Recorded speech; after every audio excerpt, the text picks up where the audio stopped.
ಈ 5 ರಾಶಿಯವರು ತುಂಬ ಸೂಕ್ಷ್ಮ, ಸಣ್ಣ ಮಾತನ್ನು ಸಹಿಸಲ್ಲ. ನಮ್ಮ ಕೆಲವು ಸ್ನೇಹಿತರು ಅಥವಾ ಸಂಬಂಧಿಕರು ತುಂಬ ಸೂಕ್ಷ್ಮವಾಗಿರುತ್ತಾರೆ. ಸೂಕ್ಷ್ಮ ಮನಸ್ಥಿತಿಯಿಂದಾಗಿ ಎಲ್ಲರೊಂದಿಗೆ ಬೆರೆಯಲು ಸಾಧ್ಯವಾಗುವುದಿಲ್ಲ. ಮೀನರಾಶಿಯವರು ಹಗಲುಗನಸು ಕಾಣುವರು. ಅವರು ವಾಸ್ತವದಿಂದ ದೂರವಿದ್ದಾರೆ.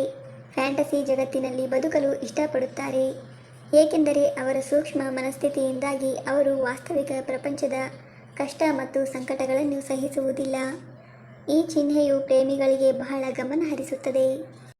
ಕೆಲವೊಮ್ಮೆ ಅವರು ತಮ್ಮ ಬಗ್ಗೆ ಯೋಚಿಸಲು ಸಹ ಮರೆತು ಬಿಡುತ್ತಾರೆ. ಮೀನರಾಶಿಯವರು ತುಂಬ ಸೂಕ್ಷ್ಮ ಮತ್ತು ಚಿಕ್ಕ ಚಿಕ್ಕ ವಿಷಯಗಳ ಬಗ್ಗೆಯೂ ದೊಡ್ಡದಾಗಿ ಯೋಚಿಸುತ್ತಾರೆ. ವೃಶ್ಚಿಕ ರಾಶಿಯವರು ಬಹಳ ಆಳವಾಗಿ ಯೋಚಿಸುತ್ತಾರೆ. ಭಾವನೆಗಳು ಹೆಚ್ಚು ಮೌಲ್ಯಯುತವಾಗಿವೆ. ಪ್ರೇಮದ ವಿಚಾರದಲ್ಲಿ ಸೂಕ್ಷ್ಮ ಮನಸ್ಥಿತಿಯೂ ಇರುತ್ತದೆ. ಅವರು ಸಂಬಂಧದಲ್ಲಿದ್ದರೆ ಅವರು ಸಂಗಾತಿಗೆ ಎಲ್ಲವನ್ನೂ ನೀಡುತ್ತಾರೆ ಮತ್ತು ಪಾಲುದಾರರಿಂದ ಅದೇ ನಿರೀಕ್ಷಿಸುತ್ತಾರೆ. ಆದರೆ ಈ ರಾಶಿಚಕ್ರದ ಚಿಹ್ನೆಗಳು ತಮ್ಮ ಮೇಲೆ ಮಾಡುವ ಹಾಸ್ಯವನ್ನು ಇಷ್ಟಪಡುವುದಿಲ್ಲ. ಅವರು ಕೆಲವು ವಿಷಯಗಳಲ್ಲಿ ಕಠೋರವಾಗಿರಬಹುದು, ಆದರೆ ವಾಸ್ತವವಾಗಿ ಬಹಳ ಸೂಕ್ಷ್ಮವಾಗಿರುತ್ತಾರೆ. ಕರ್ಕಾಟಕ ರಾಶಿಯ ಜನರು ಸೂಕ್ಷ್ಮವಾಗಿರುತ್ತಾರೆ. ಅವರು ಭಾವನಾತ್ಮಕ ವಿಷಯಗಳಿಗೆ ಬಹಳ ಬೇಗನೆ ಪ್ರತಿಕ್ರಿಯಿಸುತ್ತಾರೆ. ಅವರು ಸಮಾಜದಲ್ಲಿ ಅನ್ಯಾಯವನ್ನು ಎದುರಿಸಲು ಸಾಧ್ಯವಿಲ್ಲ. ಕಠೋರವಾಗಿರುವವರನ್ನು ದೂರವಿಡುತ್ತಾರೆ. ಹೇಗಾದರೂ ಯಾರಾದರೂ ಅವರನ್ನು ನೋಯಿಸಿದರೆ ಅವರು ಜಗಳವಾಡುತ್ತಾರೆ. ಕರ್ಕಾಟಕ ರಾಶಿಯವರು ಇತರರ ನೋವನ್ನು ಸಹಿಸಲಾರರು. ಅವರು ಕಷ್ಟದಲ್ಲಿರುವವರ ಬಗ್ಗೆ ಸಹಾನುಭೂತಿ ತೋರಿಸುತ್ತಾರೆ.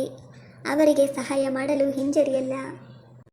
ಕನ್ಯಾ ರಾಶಿಯವರು ಸೂಕ್ಷ್ಮ ಮತ್ತು ಭಾವನಾತ್ಮಕವಾಗಿರುತ್ತಾರೆ, ಆದರೆ ಅವರ ಭಾವನೆಗಳನ್ನು ಹೊರಹಾಕುವುದಿಲ್ಲ. ಅವರು ಎಲ್ಲದರ ಋಣಾತ್ಮಕ ಬದಿಗಳನ್ನು ನೋಡುತ್ತಾರೆ.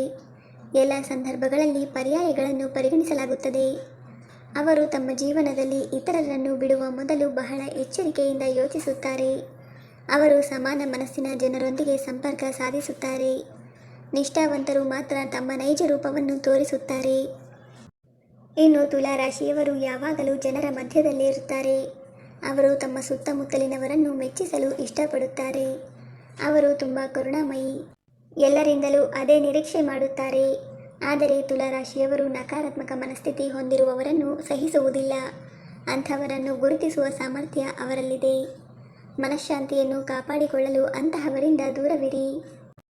ಈ 5 ರಾಶಿಯ ಜನರು ತುಂಬ ಸೂಕ್ಷ್ಮ ಸ್ವಭಾವದವರು. ಸ್ನೇಹಿತರೆ, ಮಾಹಿತಿ ಇಷ್ಟ ಆಗಿದ್ದರೆ ದಯವಿಟ್ಟು ವಿಡಿಯೋವನ್ನು ಲೈಕ್ ಮಾಡಿ. ಹಾಗೆ ನಮ್ಮ ಚಾನಲ್ಗೆ ಸಬ್ಸ್ಕ್ರೈಬ್ ಆಗೋದನ್ನು ಮರಿಬೇಡಿ. ಧನ್ಯವಾದಗಳು.